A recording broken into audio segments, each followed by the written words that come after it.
mais um exercício da série de matemática para o ensino superior, cálculo diferencial integral. Vamos calcular aqui o limite lateral dessa função, que é a função modular de x menos 1 dividido pela função x menos 1, quando o x vai para 1 pela direita, por isso que a gente tem o sinal aqui mais, tá? Quando a gente tem esse tipo de limite, a gente calcula apenas considerando os valores acima de 1. Então, o x aqui, nesse limite, ele sempre é x maior que 1, porque ele está à direita do 1. Tudo certo? Bom, quando o x é maior que 1, o que isso implica para a gente na função modular? Então a gente tem assim, x menos 1. Lembra que quando a gente tem um módulo, se dentro aqui o resultado de x menos 1 é negativo, vira positivo. Então você multiplica por menos 1. Se aqui é positivo, você não multiplica por nada e mantém e tira as barrinhas. Tá? Como o x é sempre maior que 1, então x menos 1 tem que ser maior que 0. Então o módulo de x menos 1 não faz nada, ele fica x menos 1. Tá? Então a gente pode simplesmente transformar esse quociente aqui. Então a gente vai transformar esse limite aqui com aquele quociente nisso aqui. Limite de x tendendo a 1 pela direita de x menos 1 dividido por x menos 1. Porque a gente já viu que o módulo fica positivo. Mas isso aqui é a mesma coisa que isso aqui, então a gente divide um pelo outro, dá 1. Então isso aqui é limite de x tendendo a 1 pela direita do 1. E aqui, da constante, é a própria constante, não importa se é lateral ou não. Tudo bem?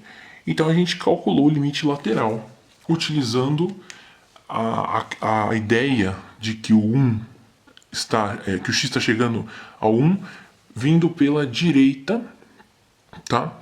Então, como a gente tem módulo, a gente transformou esse módulo numa função sem módulo, porque a gente está trabalhando com x maior que 1 apenas, tá bom?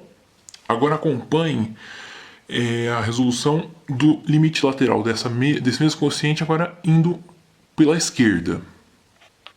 Agora, a gente vai calcular esse limite lateral. É a mesma coisa, só que a diferença é que o 1 está vindo pela esquerda, ou seja, valores menores do que 1. Então, o x ele é menor do que 1. Por consequência, quando a gente está trabalhando com a função modular, isso aqui tem que ser multiplicado por menos 1, perdão. Porque esse valor é negativo. Quais são os valores à esquerda de 1? 0,5, 0,6,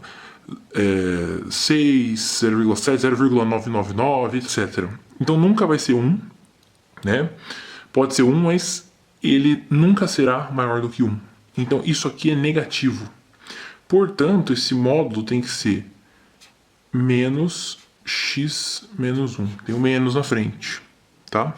Então a gente vai transformar esse quociente utilizando essa definição. Da mesma maneira que a gente fez no início, exercício inicial. Então isso aqui, o x indo para 1 pela esquerda, e a gente vai ter menos x menos 1, que era o módulo em cima, e aqui x menos 1, que é o que estava embaixo. Cancela, então você vai ver que a gente tem isso aqui, menos 1, certo? Então o limite de menos 1, quando o x vai para 1 pela esquerda, é a própria constante, que é o menos 1. Tá? E aí, o que acontece? Você observou que os limites laterais desse quociente aqui, eles são diferentes para o mesmo ponto. O ponto é o 1. Né? O x está indo para o 1. Mas quando ele vai pela direita, ele dá 1. Quando ele vai para a esquerda, o limite vai dar menos 1. Portanto, essa é uma forma de concluir que não existe o limite de x indo para 1 da função modular x menos 1 dividido por x menos 1. tá bom? Na função modular em cima, né? Não existe esse limite. Por quê? Porque a gente tem limites laterais para o mesmo ponto ali, 1, só que eles são diferentes, tá? Então, o nosso conceito de limite não existir, do ponto de vista dos limites laterais, é justamente este. Não havendo limites laterais iguais, não pode ter limite naquele ponto. Agora, se houver limites laterais iguais, então o limite existe e é igual aos limites laterais. Tudo bem? Essa é a condição de existência, sem somente se. Tá? Lembrando que existência ou inexistência aqui não estamos falando de limites limites iguais ao infinito, tá? Aqui são limites que não existem mesmo porque eles são diferentes nos laterais, tá bom? Espero que tenham gostado da nossa videoaula. Não deixem de comentar, dar o seu like e fazer a inscrição no nosso canal. Até a próxima!